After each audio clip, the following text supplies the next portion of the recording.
भोले बाबा जोगिया हो राम।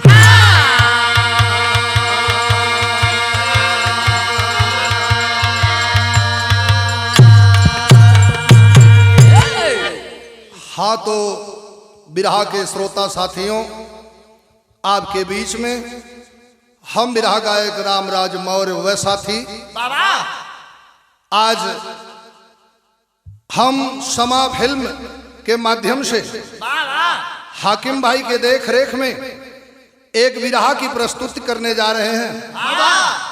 यह बिरहा एक ऐसी घटना है जिस घटना को आप सब लोग जानते हैं और इस घटना से वाकिफ भी हैं। साथियों, 14 सितंबर को घटना घटित हुई उत्तर प्रदेश के अंदर जनपद हाथरस बुलगड़ी गांव चंदपा थाना के अंतर्गत, और आज 2.5 महीने के बाद लगभग इस घटना का साक्ष्य सीबीआई के द्वारा बलात्कार और हत्या की पुष्टि की गई। तो हम उसी घटना को एक बिरहा का रूप देकर के आपके बीच में प्रस्तुत करते हैं। गौर से सुने, हमें पूर्ण विश्वास है कि जो ये घटना इतनी हृदय विदारक घटना रही, पूरे देश को शर्मसार कर दी थी। हमारा कहना है कुछ आज देश के चंद लोगों को बिरहा में 4 लाइन भूमिका हो। कैसे मास्टर?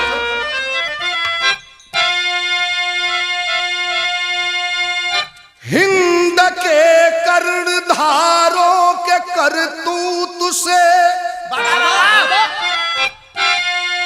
है सुरक्षित नहीं आज बेटी बहन,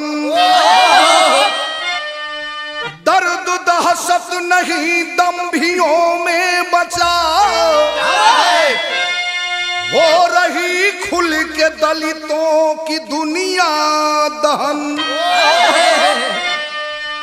मानवीय अस्मिता की उड़ी धज्जियां, हो रहा हत्या हैवानियत नारी शोषण, कापुठी में दधी रो रहा आसमान, अनगिनत पल रहे कंस रावण दुशासन।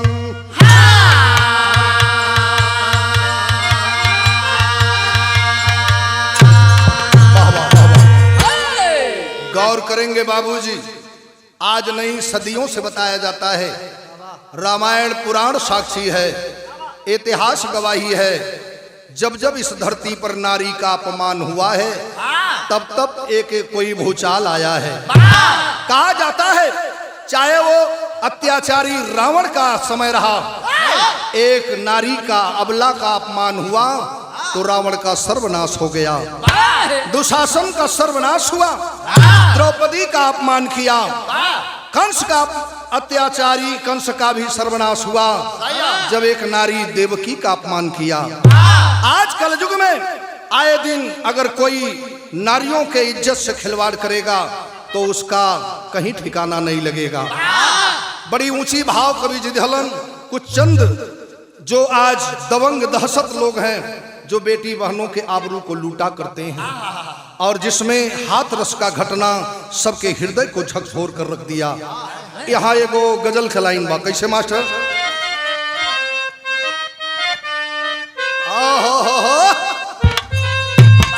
कबो कबो तर्ज से बढ़िया भाव लिखल जाला। जालिम बेदर्द जमाने ने, जालिम बेदर्द जमाने ने इंसान का रिश्ता तोड़ दिया, जालिम बेदर्द जमाने ने इंसान का रिश्ता तोड़ दिया, जालिम बेदर्द जमाने ने इंसान का रिश्ता तोड़ दिया, जालिम बेदर्द जमाने ने, जालिम बेदर्द जमाने ने इंसान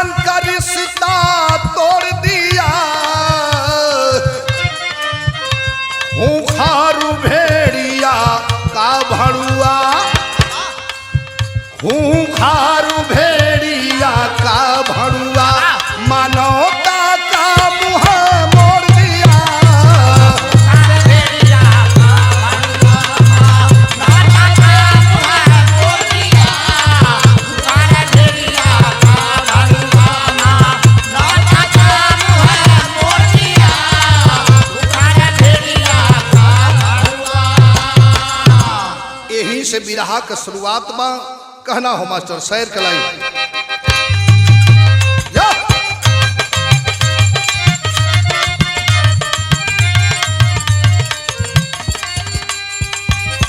हैवानियत से मर गई दिल्ली की दामिनी, फिर निर्भया शिकार हुई कुंवारी कामिनी।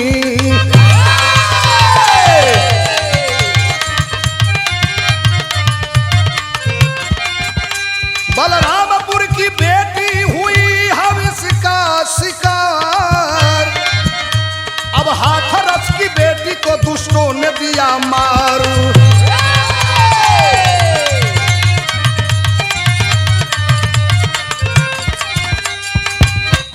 बूलगढ़ी थाना चंदपा पिता है ओम प्रकाश, आशा देवी की लाडली मनीषा रही खास।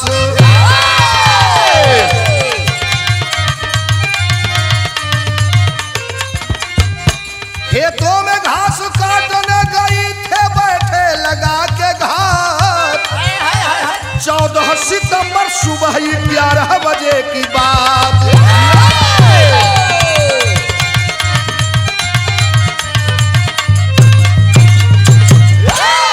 करेंगे बाबूजी, एक एक लाइन पर ध्यान देंगे। कुछ दिन पहले आप सुने थे दिल्ली के अंदर चलती बस में दामिनी बेटी के साथ बलात्कार और हत्या हुआ था। आज बलरामपुर में भी दलित बेटी के साथ इस तरह का व्यवहार हुआ, लेकिन हम आज हाथरस की उस बेटी की बात करते हैं जो बूलगढ़ी गांव थाना चंदपा ओम प्रकाश की लाडली बेटी आशा देवी की बिटिया मनीषा जो जवानी के दहलीज पर अभी कदम रख रही थी। ए बाबू, बताया जाता है कि 14 सितंबर के दिन 2020 घर से लगभग 10-11 बजे अपने माँ और भाई के साथ खेत में घास काटने गई। कुछ घास काट देती है, माई और बेटी मिलके घास के बांध दलन कि भैया ये घास ले जा घरे, तो छाटी बाल के चारा बाल के पशु के डाल दिया। और माई काटे लगल खेत और बिटिया मनीषा थोड़े दूर चल गए दूसरे खेत में। बतावल जाला बाजरा और चरी ज्यादा वहां लगल हो, बगल में आड़ रहल। पहले से 4 दरिंदे वहां बैठे हुए थे घात लगा करके मनीषा के लिए। जब मनीषा वहां पहुंचल, एकाएक शिकारी कुत्ता के तरह वो चारों टूट पड़लन और मनीषा के पकड़ के ओकरे साथ खिलवाड़ कर शुरू कैलन। गीत लग गए मास्टर यहाँ।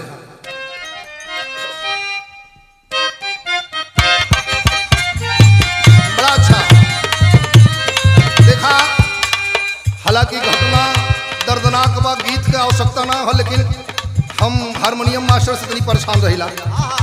एक लाइन गीत लगा दो। कौन गीत हो मास्टर?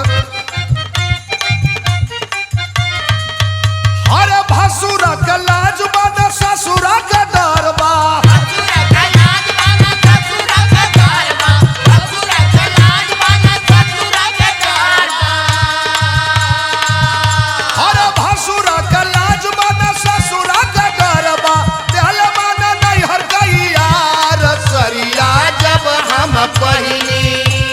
सरिया जब हम पहिनी।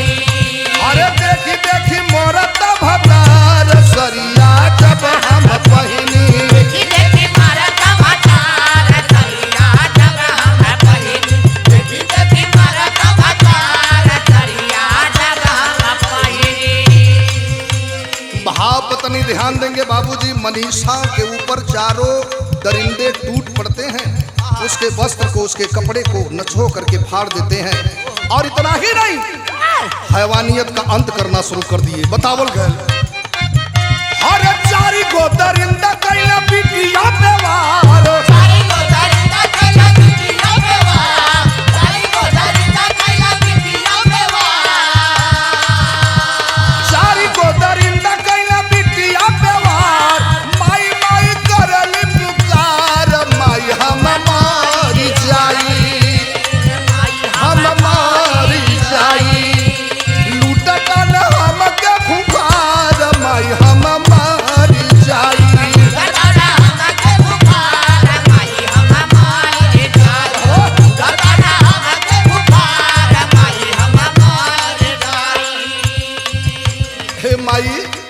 हम मर जाई, माई बचाला।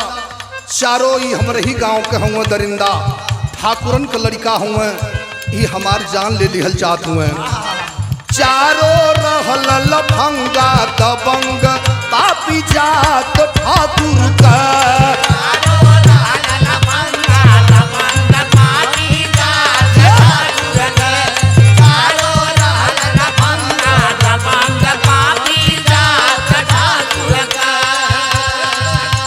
चारों रहलन कैसन के पलले रहल प्रशासन उनके निर्भय खास ठाकुर का।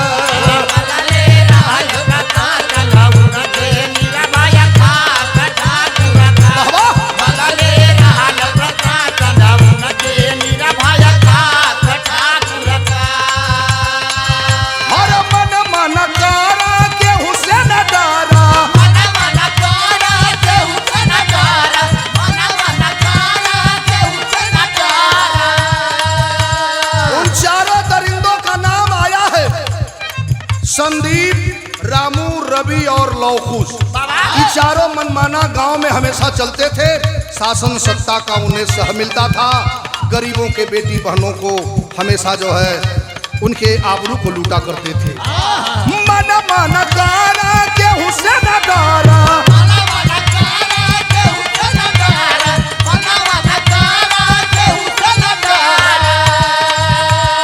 घूमी घूमी कर अत्याचार, माई हम मारी जाई, माई हम मारी जाई।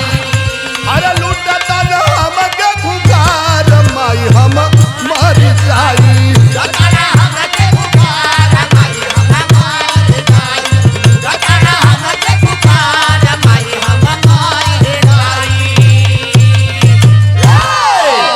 करती है, चिल्लाती है, चीखती है, वो दरिंदे उसे नोच रहे हैं।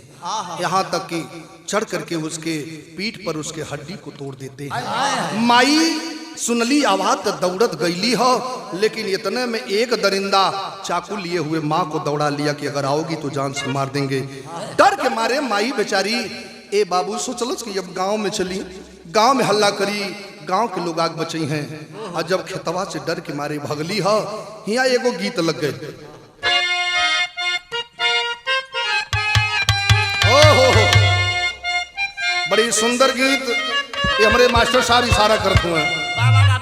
हर गना दुआर सगरी, आगना दुआर सगरी, महल अटारिया, तोरा बिना नीक नाही, तोरा बिना नीक नाही, लागरे सवारिया, तोरा बिना नीक नाही, लागरे सवारिया, तोरा बिना नीक नाही, लागरे सवारिया, तोरा बिना नीक नाही।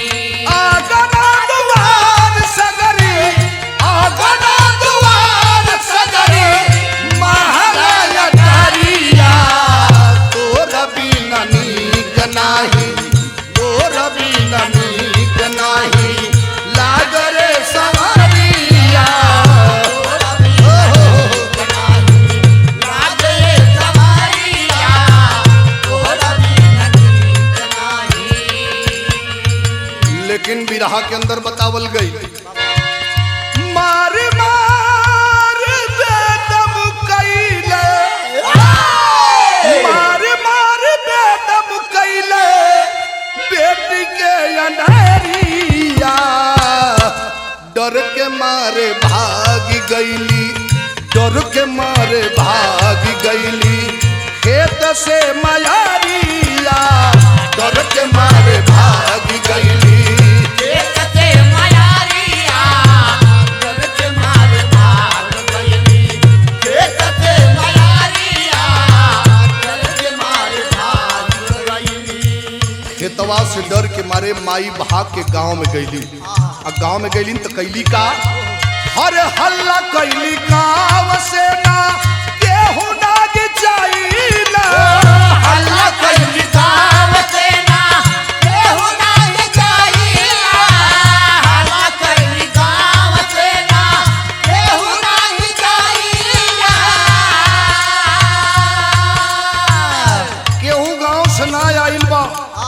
इतने में बाबूजी ओम प्रकाश कहीं से अइलें और दोनों प्राणी साथ में बेटा के लेके जब गई, इतना में वो दरिंदा बहुत कुछ कर चुके वहां से फरार हो गए। वहां अधमरी जिंदा लाश के कहल जाला, बस जिंदगी मौत के बीच में इतना घायल कर दिए थे उसे। बाबूजी उठा के ले गईलन, तो कहाँ ले गईलन? हो जिंदा लाश लेके बापू धनवा पे गईला,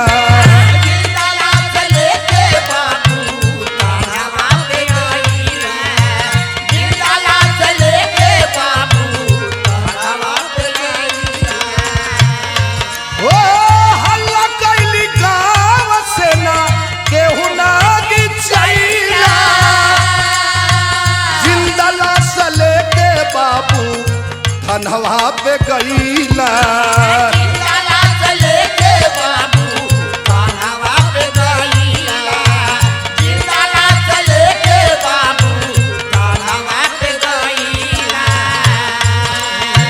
थाने से भागाई दिहल,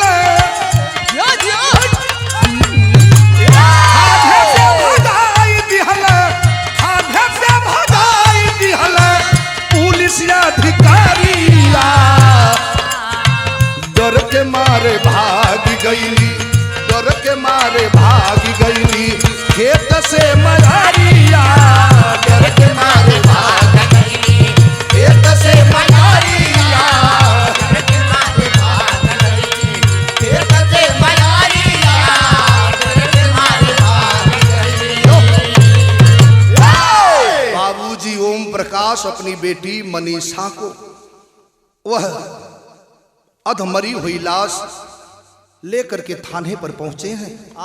थाना के प्रांगण में, चंदवा थाना के प्रांगण में उतार दिए और दरोगा जी से जाकर के निवेदन करते हैं कि ए साहब हमारी बेटी के साथ बहुत बड़ा अन्याय भइल। देख ला हमार बेटी अब बचे वाली नहीं बा। गांव के 4 दबंग, 4 गुंडे अत्याचारी हमारी बेटी के साथ हैवानियत पार कर दिए। एक भी पुकार नहीं सुनी जाती है।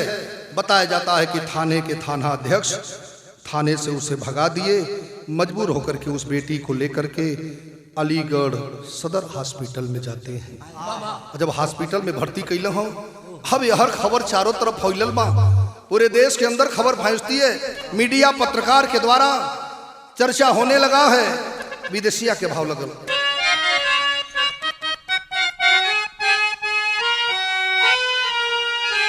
के देशवा के कोने कोने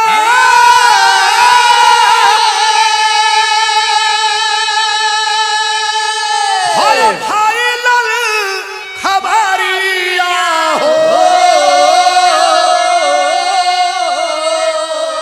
हर चारों मचल करावाए बाबूजी।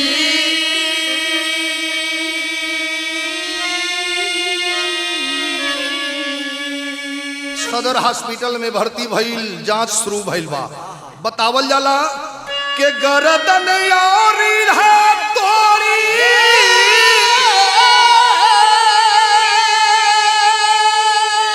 हर काटी लिहल जीभिया हो,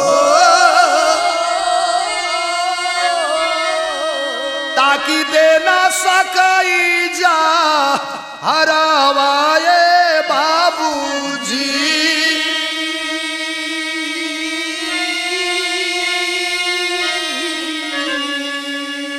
अस्पताल के रिपोर्ट से पता चला कि गर्दन और रीढ़ की हड्डी टूट गई है।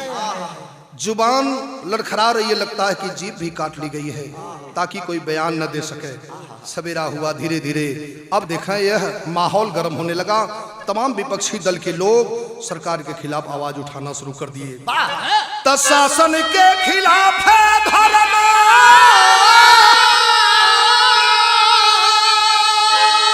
हर प्रदर्शन विरोधी कैला, और तब खुलल यूपी का की बड़ावाए बाबूजी।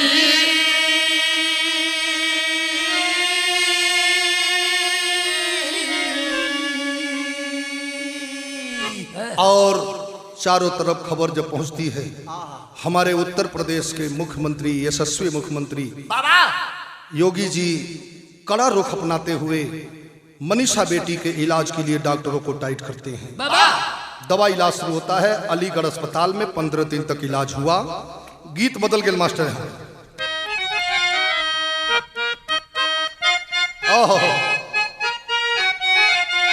वह गीत का लाइन बा गवैया लोग गावल कि कावने करनवा भारथर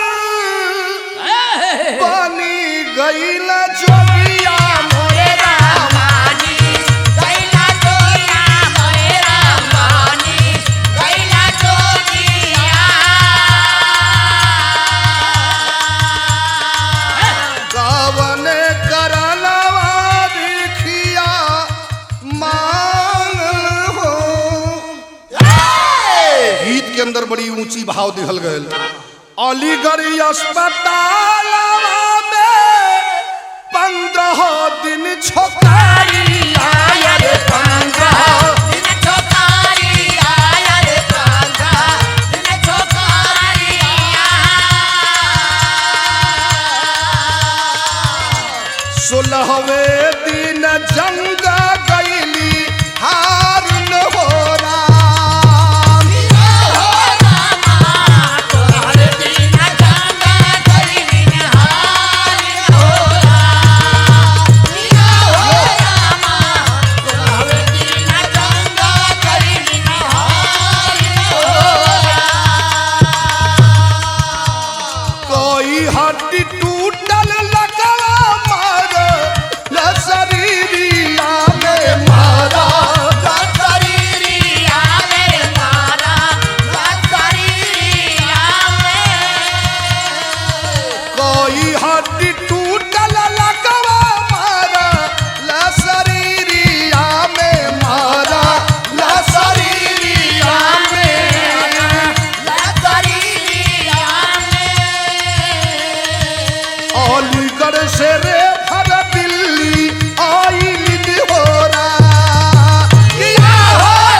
देहल नाही ध्यान अधिकार न हो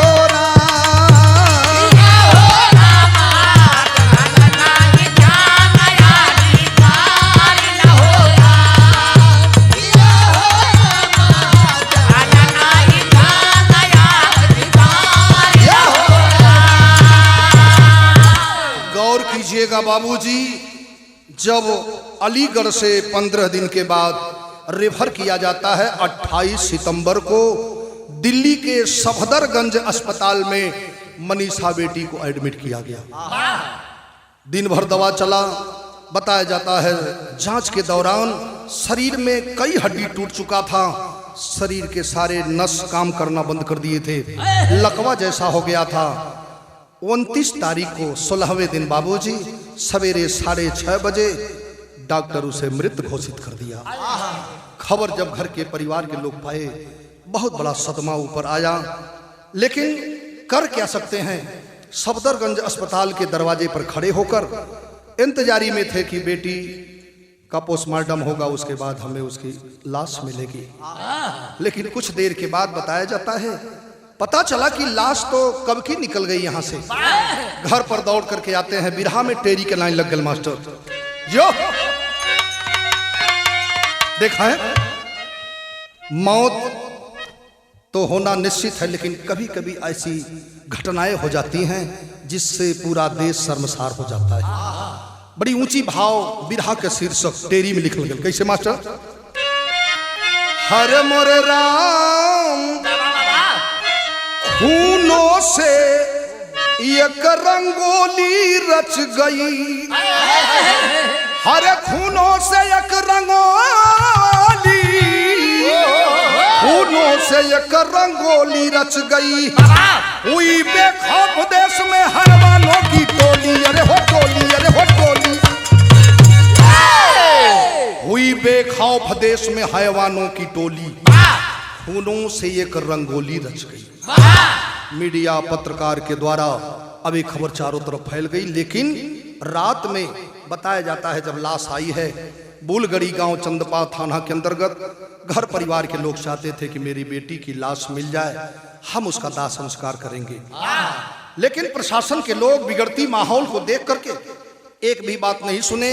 रात में 2:30 बजे रात उसी गांव के बगल में मनीषा बेटी के लाश का दाह संस्कार कर देते हैं। अब माहौल गर्म हो गया पूरे देश में।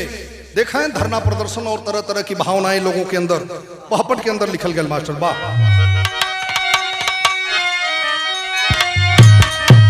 हाय अरे गम गुस्सा का, गम गुस्सा में देश भइल बा पागल, लोहा लागल बा दया क्षोभ जन जन के उड़ अनुरागल, लोहा लागल बा।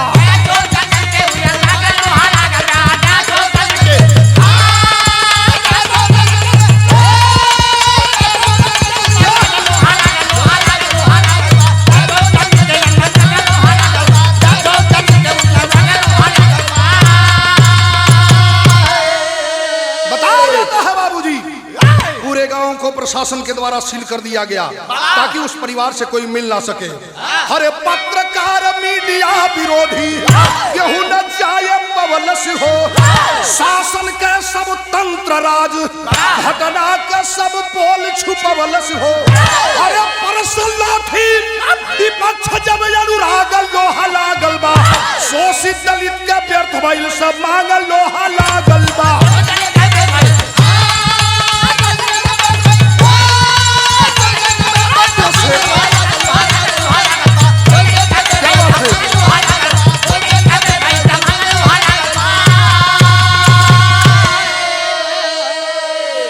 बतावल जला मीडिया पत्रकार को रोक दिया गया, सारे नेताओं को रोक दिया गया, विपक्ष के लोगों को जाने से रोक दिया गया।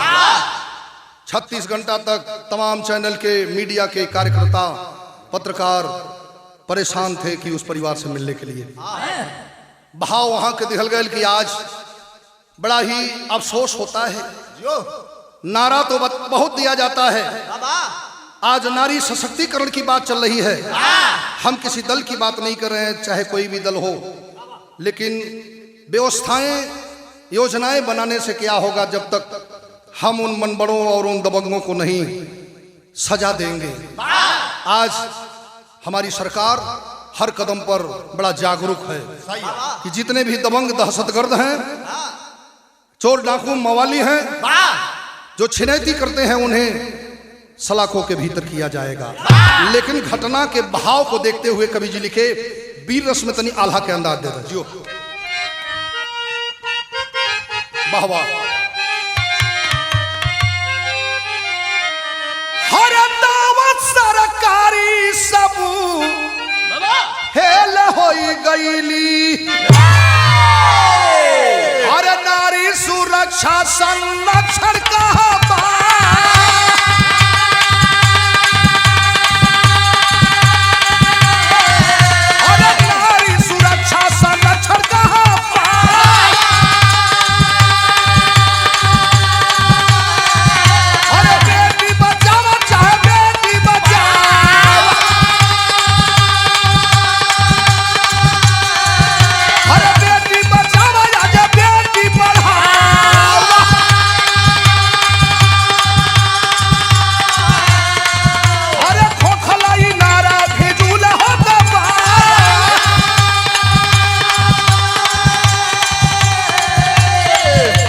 सरकार इतनी बड़ी योजना चलाई है, बेटी बचाओ बेटी पढ़ाओ, लेकिन यह योजना, ये नारा तब साबित होगा जब ये दबंग दहशतगर्द को इस देश से समाप्त किया जाएगा।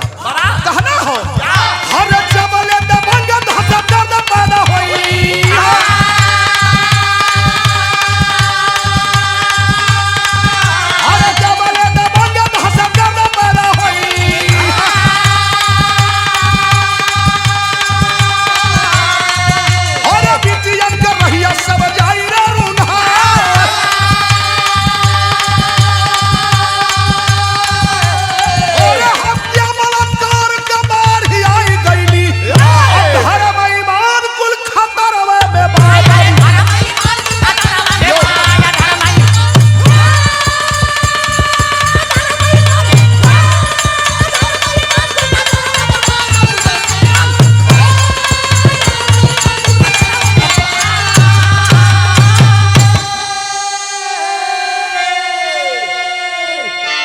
हमारी योगी सरकार बड़ा कड़ा रुख अपनाई। केंद्र से सीबीआई जांच करवा के मनीषा बेटी को न्याय दिलाने के लिए सीबीआई ने बलात्कार हत्या की पुष्टि की है और दिन रात अग्रसर है हमारी सरकार। चाहे कोई किसी कौम किसी जात का होगा, दहशतगर्द है, गैंगस्टर है, चोर डाकू माफिया है, उसे सीधे जेल में लाओ या तो इनकाउंटर कर दो। आखिरी भाव में कहना हो मास्टर कैसे, सरयाम लूटल जाता हर बेटी के ईमान हो,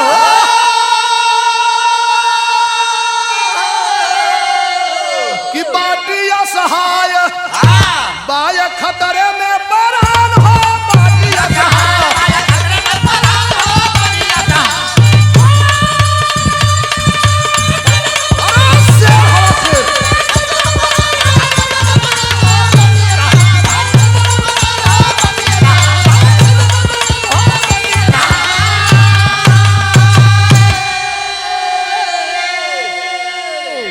बाटी असहाय बाय खतरा में परान।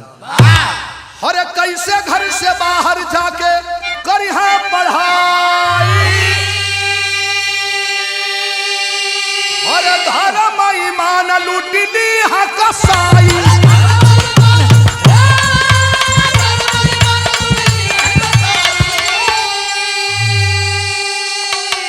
इसके पहले आज तक यही होता आया है, चाहे वो दामिनी कांड हुआ और भी तमाम बेटियों के साथ अन्याय हुआ। जब दबंगों को पकड़ने की बात आती है तो कुछ शासन सत्ता के लोग साथ दे दिया करते हैं। कहना हो बख्श दिया सत्ताधारी नेता बेईमान हो, हर बाटी असहाय बाय खतरा में परान हो। बेटी दोनों कुल की चिराग होती है। आज से नहीं सदियों से गया है, जत्र नारी पूज्यंत्रे रमन्ते तृत देवता। जिस घर में नारी का सम्मान होता है, जिस गांव में, जिस देश में, उस गांव में हमेशा लक्ष्मी का वास होता है। साथियों, शासन सत्ता सरकार किसी को नहीं बचा सकती है जब तक हम और आप जागरूक नहीं होंगे। इसलिए कहना है, अरे दुई घर के चिराग दुई कुल के रोशनिया, अरे ले दबा जमाना जालिमीन का कुर्बानिया।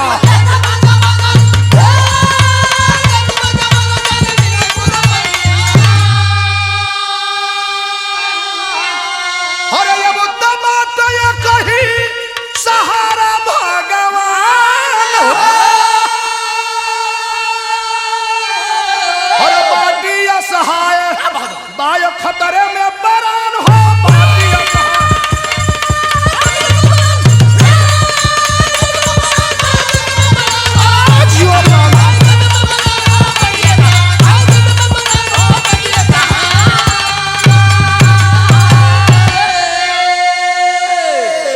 गुरु बिहारी गुरुपतु कह दारुण भरी कहानी, कवि बेचन जी कथन करें, हर आंखों से छलके पानी हो।